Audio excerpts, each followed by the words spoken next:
دانیل 8واں باب۔ بیلتشیزر بادشاہ کی سلطنت کے تیسرے سال میں مجھ کو ہاں مجھ دانیل کو ایک رویا نظر آئی، یعنی میری پہلی رویا کے بعد، اور میں نے عالم رویا میں دیکھا، اور جس وقت میں نے دیکھا ایسا معلوم ہوا کہ میں قصر سوسن میں تھا جو صوبہ اعلام میں ہے۔ پھر میں نے عالم رویا ہی میں دیکھا کہ میں دریائے اولائی کے کنارہ پر ہوں۔ تب میں نے آنکھ اٹھا کر نظر کی اور کیا دیکھتا ہوں کہ دریا کے پاس ایک مینڈا کھڑا ہے جس کے دو سینگ ہیں،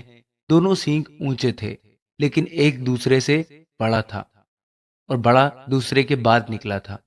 میں نے اس مینڈے کو دیکھا کہ مغرب و شمال و جنوب کی طرف سینگ مارتا ہے، یہاں تک کہ نہ کوئی جانور اس کے سامنے کھڑا ہو سکا اور نہ کوئی اس سے چھڑا سکا، پر وہ جو کچھ چاہتا تھا کرتا تھا، یہاں تک کہ وہ بہت بڑا ہو گیا۔ اور میں سوچ ہی رہا تھا کہ ایک بکرا مغرب کی طرف سے آ کر تمام روئے زمین پر ایسا پھرا کہ زمین کو بھی نہ چھوا، اور اس بکرے کی دونوں آنکھوں کے درمیان ایک عجیب سینگ تھا، اور وہ اس دو سینگ والے مینڈے کے پاس جسے میں نے دریا کے کنارے کھڑا دیکھا آیا اور اپنے زور کے قہر سے اس پر حملہ آور ہوا۔ اور میں نے دیکھا کہ وہ مینڈے کے قریب پہنچا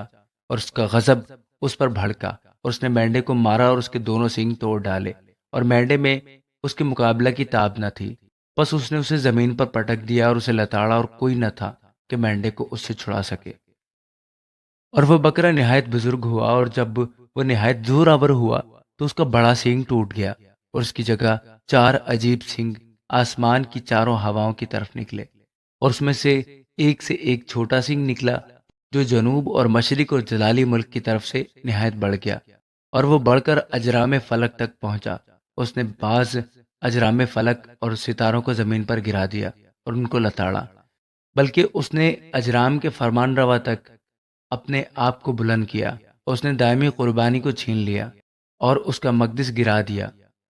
اور اجرام خطا کاری کے سبب سے دائمی قربانی سمیت اس کے حوالہ کیے گئے، اور اس نے سچائی کو زمین پر پٹک دیا، اور وہ کامیابی کے ساتھ یوں ہی کرتا رہا۔ تب میں نے ایک قدسی کو کلام کرتے سنا، اور دوسرے قدسی نے اسی قدسی سے جو کلام کرتا تھا پوچھا کہ دائمی قربانی اور ویران کرنے والی خطا کاری کی رویا جس میں مقدس اور اجرام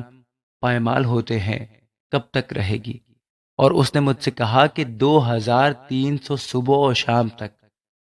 اس کے بعد مقدس پاک کیا جائے گا۔ پھر یوں ہوا کہ جب میں دانیل نے یہ رویا دیکھی اور اس کی تعبیر کی فکر میں تھا، تو کیا دیکھتا ہوں کہ میرے سامنے کوئی انسان صورت کھڑا ہے، اور میں نے اولائی میں سے آدمی کی آواز سنی جس نے بلند آواز سے کہا کہ اے جبرائیل، اس شخص کو اس رویا کے معنی سمجھا دے۔ چنانچہ وہ جہاں میں کھڑا تھا نزدیک آیا، اور اس کے آنے سے میں ڈر گیا اور منہ کے بل گرا، پر اس نے مجھ سے کہا اے آدم زاد، سمجھ لے کہ یہ رویا آخری زمانہ کی بابت ہے۔ اور جب وہ مجھ سے باتیں کر رہا تھا میں گہری نیند میں منہ کے بل زمین پر پڑا تھا، لیکن اس نے مجھے پکڑ کر سیدھا کھڑا کیا اور کہا کہ دیکھ، میں تجھے سمجھاؤں گا کہ قہر کے آخر میں کیا ہوگا، کیونکہ یہ امر آخری مقررہ وقت کی بابت ہے۔ جو مینڈا تو نے دیکھا اس کے دونوں سینگ مادی اور فارس کے بادشاہ ہیں، اور وہ جسیم بکرا یونان کا بادشاہ ہے۔ اس کی آنکھوں کے درمیان کا بڑا سینگ پہلا بادشاہ ہے، اور اس کے ٹوٹ جانے کے بعد اس کی جگہ جو چار اور نکلے وہ چار سلطنتیں ہیں جو اس کی قوم میں قائم ہوں گی، لیکن ان کا اقتدار اس کا سا نہ ہوگا، اور اس کی سلطنت کے آخری ایام میں جب خطا کار لوگ حد تک پہنچ جائیں گے تو ایک ترش روح اور رمز شناس بادشاہ برپا ہوگا۔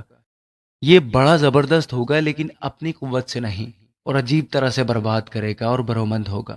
اور کام کرے گا، اور زوراوروں اور مقدس لوگوں کو ہلاک کرے گا، اور اپنی چترائی سے ایسے کام کرے گا کہ اس کی فطرت کے منصوبے اس کے ہاتھ میں خوب انجام پائیں گے، اور دل میں بڑا گھمنڈ کرے گا، اور صلح کے وقت میں بہتیروں کو ہلاک کرے گا۔ وہ بادشاہوں کے بادشاہ سے بھی مقابلہ کرنے کے لیے اٹھ کھڑا ہوگا، لیکن بے ہاتھ ہلائے ہی شکست کھائے گا۔ اور یہ صبح و شام کی رویا جو بیان ہوئی یقینی ہے، لیکن تو اس رویا کو بند کر رکھ، کیونکہ اس کا علاقہ بہت دور کے ایام سے ہے۔ اور مجھ دانیل کو غش آیا، اور میں چند روز تک بیمار پڑا رہا۔ پھر میں اٹھا اور بادشاہ کا کاروبار کرنے لگا، اور میں رویا سے پریشان تھا، لیکن اس کو کوئی نہ سمجھا۔ آمین۔